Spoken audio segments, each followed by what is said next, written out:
98.7 FM, Arizona's sports station. Bickley Blast. Is Deandre Ayton worth $30 million a year? The answer is no, but that is not the question the Suns should be asking. The question is, does trading Ayton make you a better basketball team? Does it get you closer to the championship that seems so within our reach? On July 11th of last year, the day the Suns held a 2-0 lead in the NBA Finals. Now, whatever he does, James Jones better get that answer right. Because, yes, keeping this team together is going to cost a lot of luxury tax money. And, yes, there's a great deal of weirdness because of the uncertainty of ownership. And I think there'd be huge internal risk if a low-motor guy like Ayton is suddenly out-earning Chris Paul, making $10 million more than Mikal Bridges, and making $20 million more than Jay Crowder. Jones also said the sideline blow-up between Williams and Ayton was no big deal, just heat-of-the-moment kind of stuff. But if Monty Williams really believes that Ayton quit on the group, there's no getting over that, and there's no rewarding that either.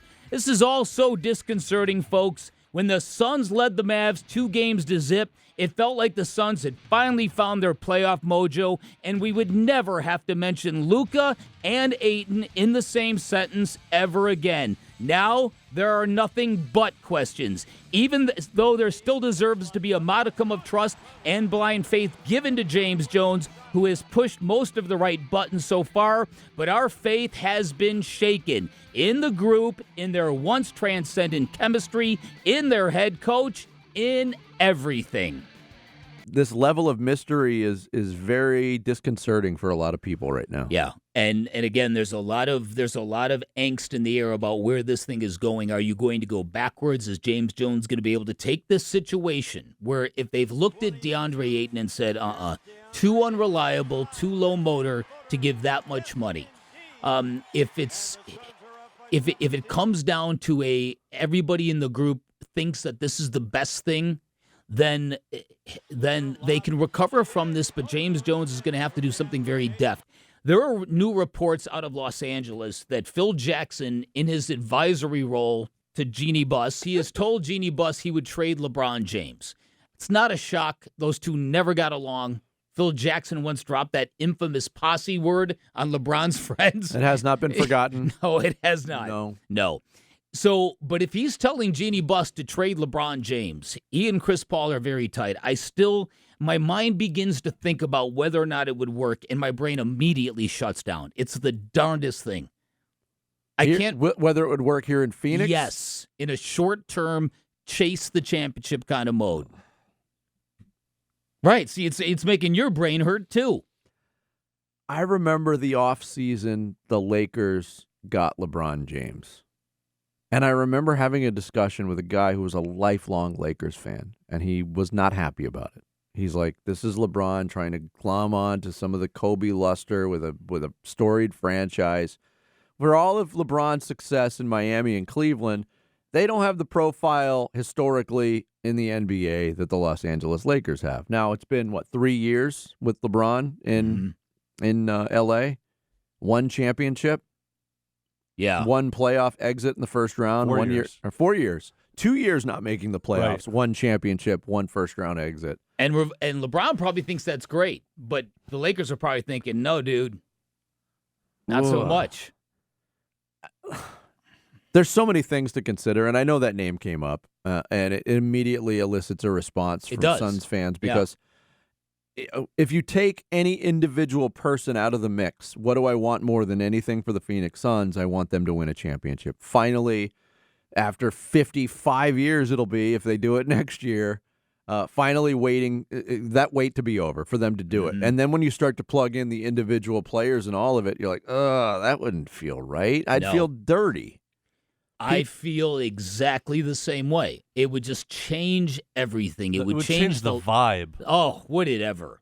And again, he's not coachable. You know that going in. So if you sign up for LeBron, you're signing up for the whole deal. Yeah. And Monty Williams once avoided a chance to coach LeBron James in Los Angeles anyway. So now he's going to be saddled with it after he's settled in Phoenix. And you can put Chris Paul and LeBron James together on a banana boat, and it works out great. Can you put them together on a basketball court and have it work out? I don't think so. I mean, what was one of the criticisms of the roster construction last year for the Lakers? They're all so old. What is this, the AARP All-Star team? Right, They're not going to do anything. Right. And it proved to be pretty prophetic. They were old. Yes. And now you're adding a 37-year-old with all credit to LeBron James. Tremendous player, arguably the best player of all time. I'm not on that side of the argument.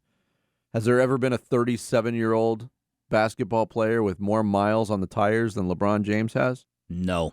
Takes good care of himself still, but listen, I've seen I don't believe in the amount of fuel LeBron has left in the tank. So I would not do it, but it's the name stops in your tracks.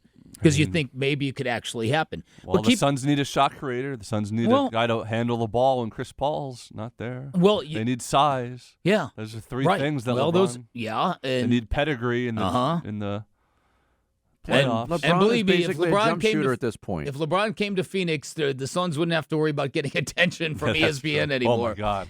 Yeah. Listen, careful what you wish for. I don't know whether it's a fantasy, but it's one way to take the idea of trading DA and expanding it. Because you can trade DA by himself to a team that wants to sign him to a contract and hope you get something that can help you in the short term. And then you hope that the money you've saved not paying DA, James Jones can go and supplement and replace and even build more. But this is a real tricky dance to do. Because when you start saying, I'm going to take this money, instead of giving it to one guy, I'm going to spread it out all over the place, sometimes you end up buying a whole lot of mediocrity. Sometimes it's Hakeem Warwick and Hedo Turkoglu. Turkoglu, right. Or in the case of the late, great Kevin Towers, who got that idea and decided to sign a bunch of guys to $7 million a year contracts, and they all were just average, the Jason Kubels of the world, right? And so that's not a plan either. Trading DA for a draft pick, that's not a plan either. The draft is not James Jones's thing, I'm sorry. Because he doesn't believe in putting rookies, unproven players, in those fast lanes to helping teams play. We've seen that. Well, that doesn't make any sense just where the Suns are in terms of accomplishing their goal. Yeah. 1 year playing for an NBA championship, the next year by far the best record in the league and a disappointing finish, but we're going to trade a cornerstone part of those two teams for an unproven rookie? That totally stunts your growth. If the Suns have decided we are not paying Deandre Ayton because he's not worth $30 million because of the way he checked out on us at the end of the season, I think you could sell that. You could sell that to most reasonable, logical people. But you wonder, how could that happen?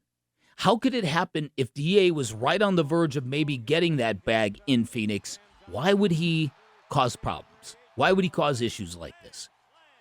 Why would this have all ended the way it did?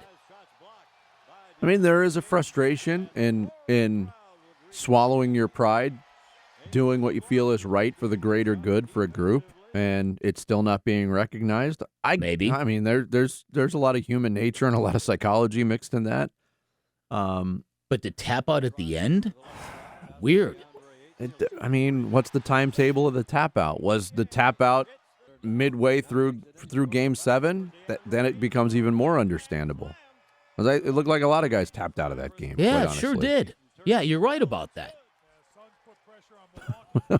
But I don't know. We're starting to see, I referenced the Bleacher Report article from Jake Fisher that focuses on Deandre Ayton and a couple of other rumors. He writes, now there are 3 teams most often linked by league personnel as Ayton's potential suitors on the open market: Atlanta, Detroit, and Portland. Multiple team executives also pointed to Charlotte with a clear hole at center, and San Antonio, one of the few teams with significant cap space, as possible landing spots for Ayton. Wow. Greg Popovich and Deandre Ayton. Yeah, okay. Flex from Jersey put out this last night. Casual fans may not agree, but a sign-and-trade for Jakob Poeltl, Devin Vassell, and the 9th or 20th pick for Ayton is actually better than you think. I think that would be San Antonio giving up too much. That's a lot to give up in a sign-and-trade. It's a distressed asset in a sign and trade, I think. You agree? But people hear those names and that package, and they're like, "Why would you do that?" And I like Pirtle and Vassell as players too. It's gonna be a fun summer, Bick. It's gonna be hot, but it's gonna be fun.